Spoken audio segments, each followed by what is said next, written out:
Poucos filmes modernos conseguiram se tornar tão influentes ao ponto de mudar toda a indústria e se manter relevante tantos anos depois de sua conclusão.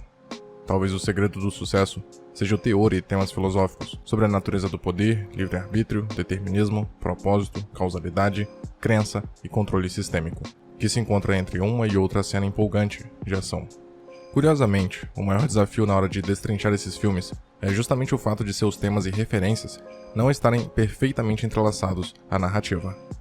O material filosófico do primeiro filme, embora seja evidente, parece mais um acompanhamento, visto que toda a ideia de Salvador e as lutas acabam sendo mais atrativas e ganhando mais ênfase.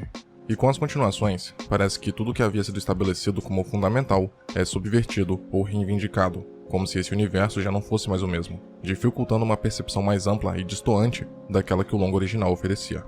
Contudo, ainda que Reloaded e Revolutions definitivamente tenham seus defeitos, como continuação e conclusão da trilogia, elas permanecem fiéis à essência e proposta original de Matrix.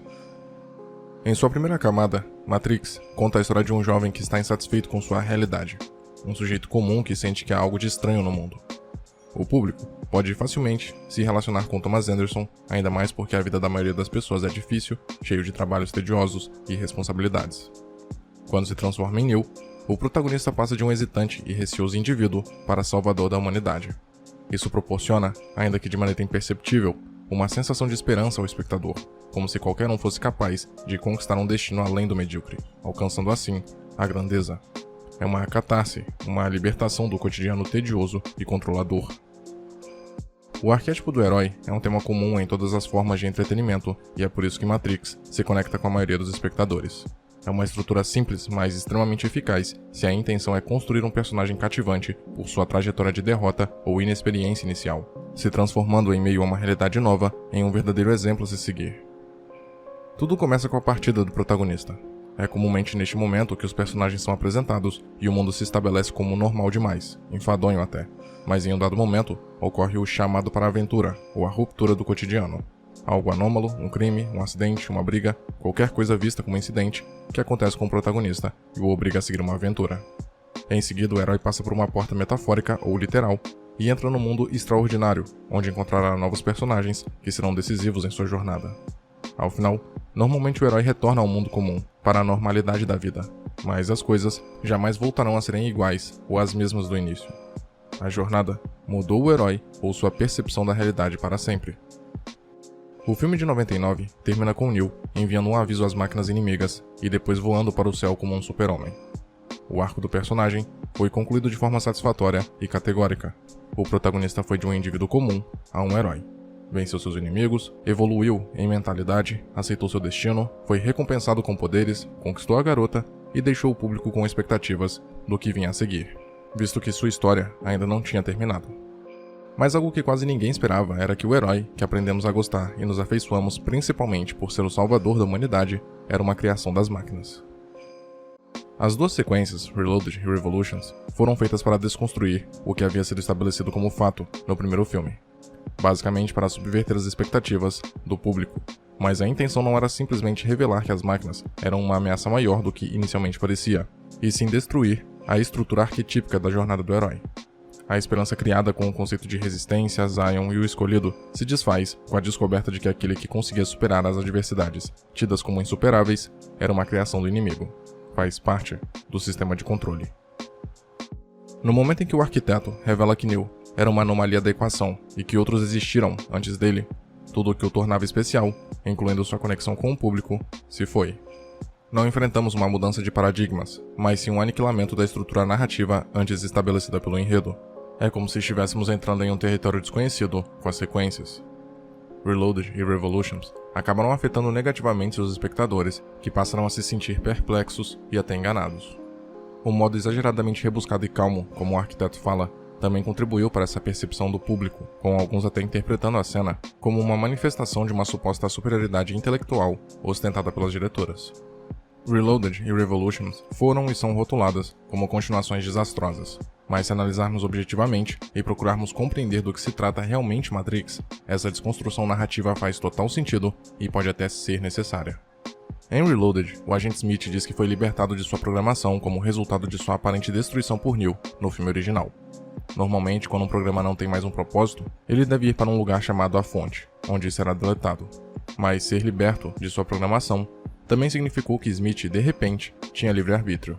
Ele podia decidir não ir para a Fonte, e em vez disso, começar sua própria revolução. Neo também deveria ir para a Fonte, porque assim que chegasse lá, a Matrix seria reiniciada.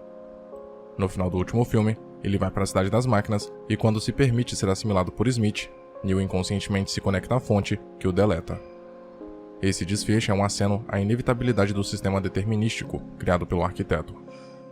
No clímax de Reloaded, Neo é confrontado pela verdade por trás da guerra dos humanos contra as máquinas e precisa fazer uma escolha. Se passar por uma determinada porta a que as máquinas querem que ele escolha, a Matrix será reiniciada. Porém, escolhê-la significa deixar Trinity morrer. Ele pode, no entanto, passar pela outra porta e ir atrás de sua amada. A moralidade confunde as máquinas. O universo determinístico, criado por elas, atende apenas às necessidades comuns de todo ser humano, como fome e prazer. Neo e os outros guerreiros da resistência operam fora desses limites, lutando por um propósito superior que as máquinas não podem explicar ou compreender. Por isso, o arquiteto diz que Neo irá falhar se escolher a outra porta, e que toda a raça humana morrerá junto com ele. Portanto, é estabelecido que Neo precisa decidir entre o dever moral e o amor. Não por acaso, essa é uma escolha que o personagem já enfrentou. Esta é a terceira vez que ele se depara com esse dilema no mesmo filme. A primeira vez acontece no início da exibição. Neo queria passar um tempo com Trinity, mas é confrontado por uma multidão de pessoas que precisam dele para apoio espiritual e conforto emocional. Como a vida de ninguém está em risco e teoricamente é possível fazer as duas coisas, uma de cada vez, Neo opta por ajudar os outros. A segunda acontece quando Merovingio se recusa a contribuir, mas sua esposa Perséfone diz que o ajudará caso receba um beijo apaixonado. Aparentemente, a sobrevivência literal da humanidade estava em jogo, portanto Neo sente o peso da responsabilidade e escolhe beijar outra mulher na frente daquela que ama por puro altruísmo. Assim, quando chega no fatídico encontro com o pai da simulação, o arquiteto tinha todos os motivos para crer que Neo estaria pronto para aceitar seu dever e destino como escolhido. Mas ele não faz isso. Quando a humanidade enfrenta sua iminente extinção e Trinity, sua morte, ele opta por salvá-la. Ao perceber as reações em cadeia que vão levar Neo a optar pela alternativa errada, entre aspas, o arquiteto diz que Neo é um escravo de suas paixões, da emoção. O que significa que passar pela porta que o leva a Trinity comprova que ele não tem livre-arbítrio. Suas ações estão de acordo com o que o Merovingio explicou mais cedo no longa, causalidade. Contudo, o arquiteto só é capaz de pensar em termos puramente matemáticos e lógicos, portanto não é surpresa ele querer que Neo pense como utilitarista. Utilitarismo é a ideia de maximizar a utilidade, ou neste caso, garantir a sobrevivência do maior número de pessoas possível. Então, uma vez que 23 pessoas sobrevivendo é melhor do que nenhuma, Neo deveria ir à fonte. Mas se todos sacrificassem Zion sempre que as máquinas ameaçassem a humanidade de extinção, a própria noção de resistência se tornaria absurda. Entrar na porta que reinicia a Matrix apenas perpetuaria o sistema de controle que as máquinas construíram a fim de manter o poder sobre a humanidade, condenando-a a repetir o ciclo de revolução e quase extinção até a eternidade. Logo, se Neo realmente deseja ser um símbolo de esperança e resistência, ele precisa salvar Trinity, porque, por incrível que pareça, salvá-la representa estar do lado da humanidade, enquanto a outra porta garante apenas submissão e aprisionamento. Logo, ele não sacrifica uma vida para salvar muitas, mas insiste em encontrar outra solução.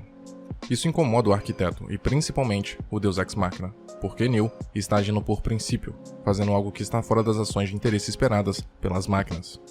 Suas decisões se tornaram imprevisíveis, sugerindo que ele tem livre-arbítrio. No terceiro filme, Neo, ao invés de tentar manter Trinity fora da linha de fogo, visto que ele tinha acabado de salvá-la em Reloaded e tinha a noção de que provavelmente teria que se sacrificar, permite que ela se junte a ele em sua missão suicida na Cidade das Máquinas. Ou seja, o personagem estava disposto a arriscar a vida de sua amada a fim de fazer o que é moralmente exigido dele. Assim, a morte da Trinity, no meio do caminho, finalmente permite que Neo obtenha clareza sobre suas próprias motivações. Isso é o que o oráculo quis dizer quando falou sobre conhecer a si mesmo. Ele apenas tinha que entender por que irá tomar as decisões que já tomou. Portanto, a história de Neo é, como praticamente todas as jornadas do herói, sobre como encontrar uma compreensão mais profunda de si mesmo. E o que o protagonista descobre é que ele sempre escolhe servir aos outros ao invés de se priorizar. Matrix não se baseia exclusivamente na história de uma pessoa comum se tornando um herói. É um conto existencial que induz ao questionamento do que é real e o que não é. O fato do escolhido ser mais um elemento do plano do inimigo é consistente com a ideia de que o público pode ser enganado, de que não podemos confiar em nossos próprios instintos ou crenças, de que às vezes pensamos estar acordados quando na verdade ainda estamos adormecidos. A questão principal das sequências não é apenas sobre se os humanos têm ou não livre-arbítrio, mas que temos o poder de resistir aos sistemas de controle colocados sobre nós pelos mais poderosos. O público queria que o herói permanecesse ostentando esse título e salvasse a humanidade destruindo as máquinas, não sugerindo uma trégua e a permanência de um sistema autoritário e controlador. Mas poucos se aprofundam o suficiente para entender que esses filmes são sobre as maneiras pelas quais aqueles que detêm o poder mantêm o controle sobre uma população, administrando ambos os lados em uma luta eterna, criando a ilusão de que os resistentes são impotentes. A conclusão é que, por meio da coragem moral, mudar o sistema não é apenas possível, é inevitável. Muito obrigado por ter chegado até aqui. Imagino que, de algum modo, esse vídeo tenha sido interessante para você, e por isso peço que o curta e o compartilhe para ajudar a divulgar o conteúdo do canal. Se quiser ajudar e puder, claro, torne-se membro e confira os benefícios de cada nível de assinatura. Na tela, tem mais vídeos que talvez possam te interessar. Até a próxima.